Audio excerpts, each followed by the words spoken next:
एक जालिम हुकूमत के काले कानून के खिलाफ एहतजाज हुआ था। वो एहतजाज भारत की तारीख का एक तारीखी सुनहरा एहतजाज था। जिस एहतजाज को हमारी माँ और बहनों ने शुरू किया, उस एहतजाज ने सारे भारत के नौजवानों को, हमको एक हौसला दिया और सारे भारत में शुरू हो गया शाहीन बाग हम भी बनाएंगे, शाहीन बाग हम भी बनाएंगे। मैं सलाम करता हूं आपको, मगर आपसे कह रहा हूं, जब आपने अपनी ताकत और बलबूते के ऊपर बगैर किसी सियासी पार्टी की ताईद लिए तुमने सारे मुल्क को एक पैगाम दिया कि किस तरह जमहूरियत में एहतजाज होता है, आपने कामयाब एहतजाज चलाया। आज वही एहतजाज की जरूरत है। याद रखो, अगर ये वक्त की इख्तिदार की कुर्सियों पर बैठने वालों को अगर आप फिरौन समझते हैं तो फिर मूसा का साथ देना पड़ेगा। अगर फिरौन को फिरौन समझते हैं तो मूसा का साथ देना पड़ेगा। सिर्फ ये नहीं कह सकते कि नहीं ये लोग जालिम है। अरे अगर जालिम है तो जालिम को कौन हरा सकता है, उसका साथ दो। जालिम को वोट देने से जालिम और मजलूम मजबूत होगा। अगर इन यजीदियों को हराना है तो आपको हुसैनी लश्कर के परचम को लहराना पड़ेगा। और याद रखो, लोग आकर इल्जाम लगाते हैं मुझ पर, ओवैसी ये ओवैसी वो। अरे मुझे कोई फर्क नहीं पड़ता, तुम जितना बोलना चाहते मेरे बारे में बोल दो, क्योंकि ना तुम मेरी खबर में आने वाले हो ना मैं तुम्हारी खबर में आने वाला हूं।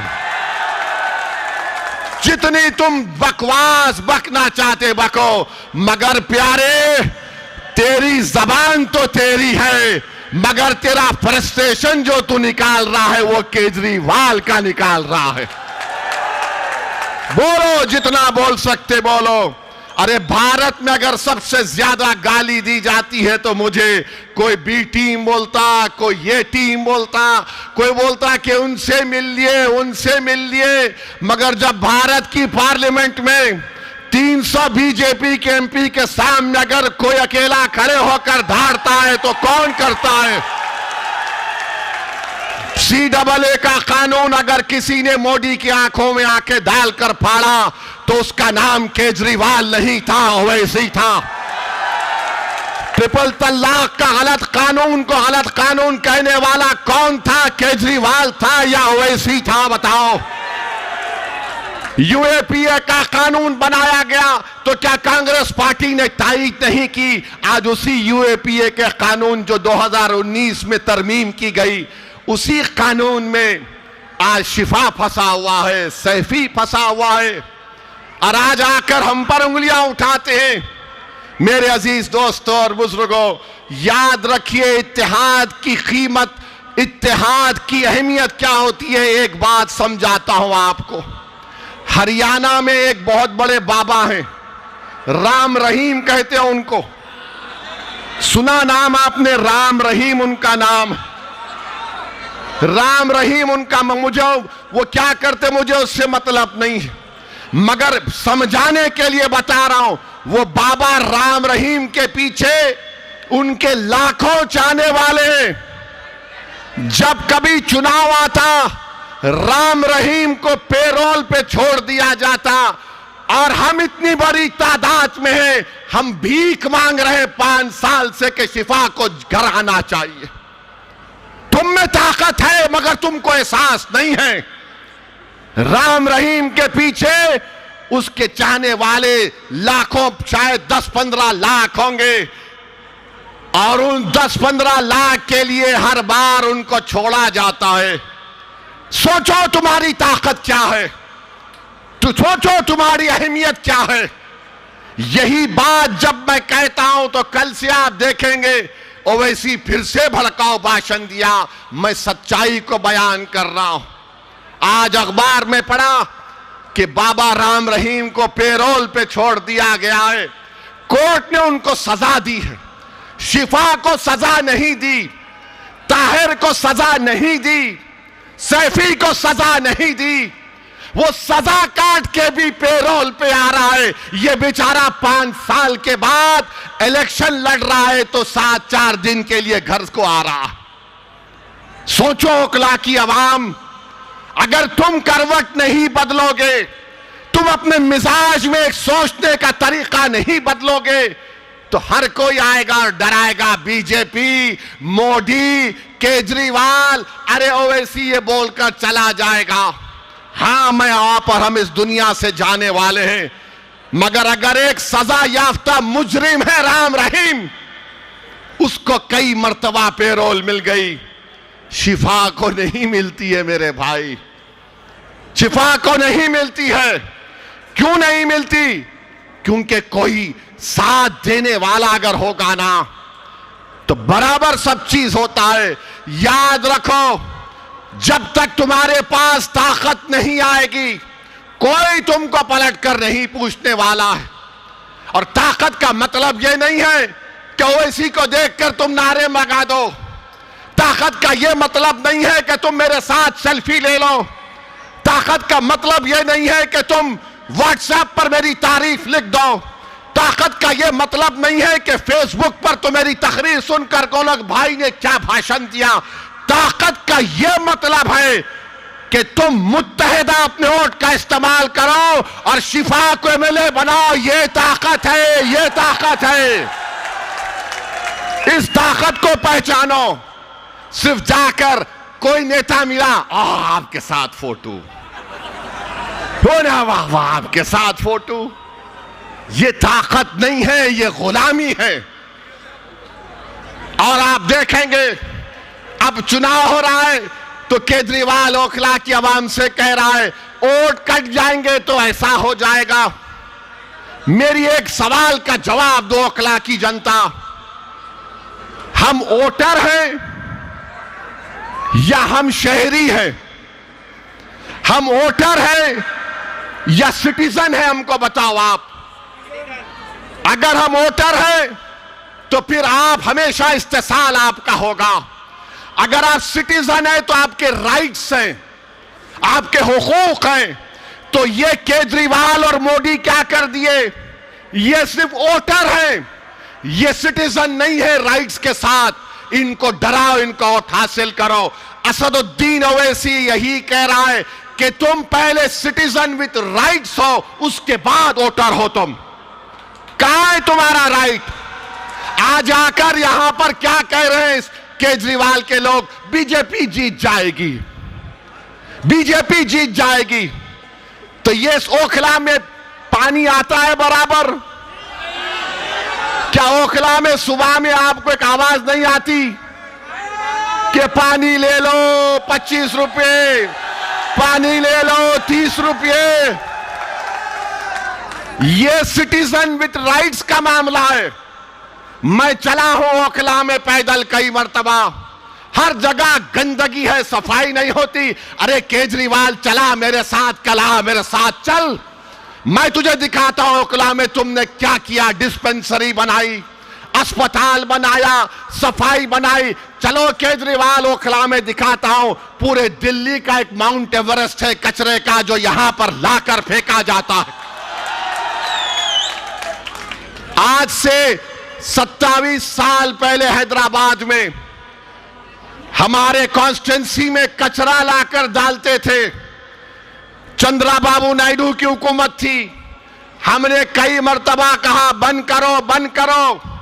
एक दिन जाकर एहतजाज हुआ, बहुत खतरनाक एहतजाज हुआ, हम पर मुकदमा भी हुआ। कचरा डालना बंद हुआ और कचरा ऐसा बंद हुआ कि वहां पर एक गोल्फ क्लब खोल दिया गया। मेरे भाई, जब तक ताकत नहीं होगी आप सिर्फ नारे लगा लो।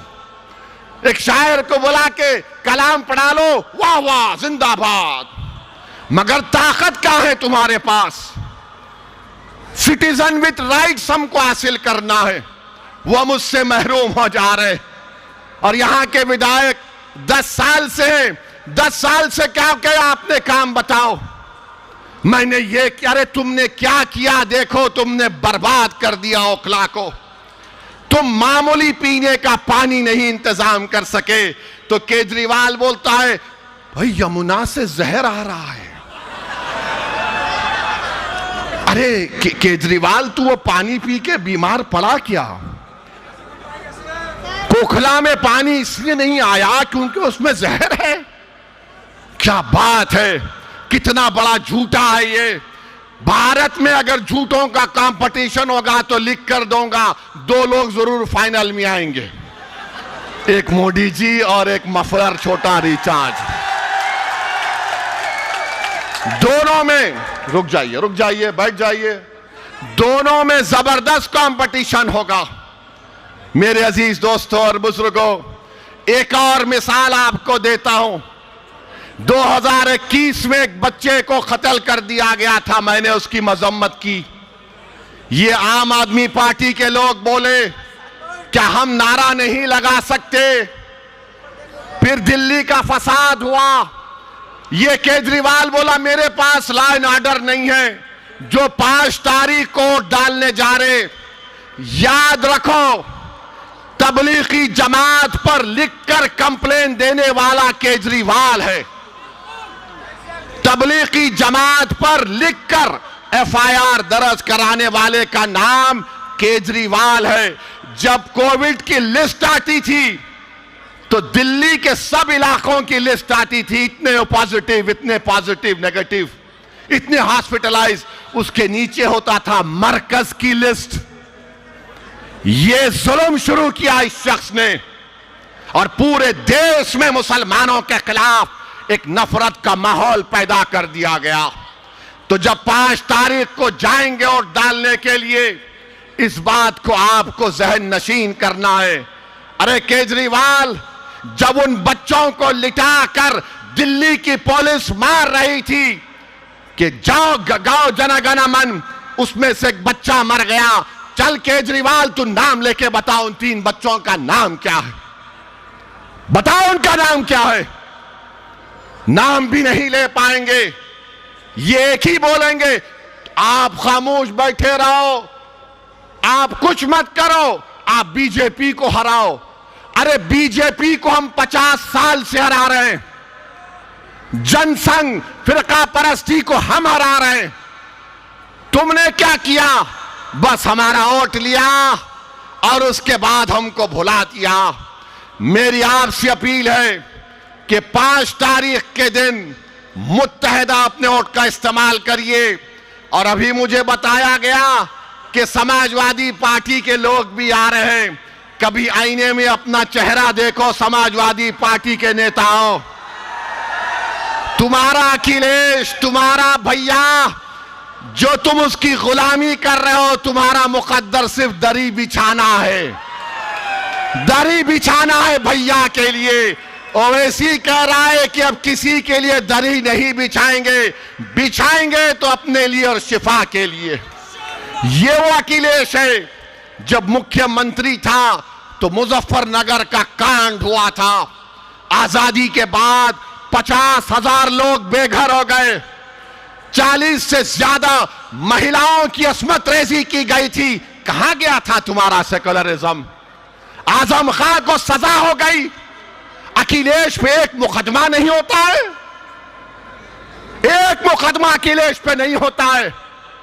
इतने बड़े काम अखिलेश ने किए, मगर मोदी जी उसको ही चाय पिला रहे, आजम को जहर दे दिया गया। बोलो समाजवादी पार्टी के लोगों, याद रखो अकला की जनता, ये लड़ाई आपकी सियासी आवाज की है, ये मेरी लड़ाई नहीं है। मैं मर मिटने को तैयार हूं, मगर आपकी लड़ाई है। आपका नेता पैदा हो, अगर आज शिफा नहीं जीतेगा तो कल को इन जालिमों के खिलाफ नहीं उठेगा। याद रखो, जालिमों को कमजोर करना है, इंसाफ को कामयाब करना है। तो मेरी आपसे दरमंदाना अपील है कि 5 तारीख के दिन आप तमाम लोग अपने घर वालों के साथ निकलकर अपने वोट का इस्तेमाल करेंगे ना? पतंग के निशान पर बटन दबाएंगे आप फिरौन को हराएंगे, आप फिरौन को हराएंगे, आप जालिम को हराएंगे, आप इंसाफ को कामयाब करेंगे। तो लगाइए मेरे साथ नारा, नारे तकबीर, नारे तकबीर। अस्सलाम वालेकुम व रहमतुल्लाहि व बरकातुहू। कल से आपका हीरो शफाउर रहमान आपके बीच में रहेंगे। 5 दिन की कस्टडी पैरोल मिली है, 5 दिन तक कैंपेन करने की, 3 तारीख तक। ओके, प्रोग्राम खत्म। खुदा हाफिज।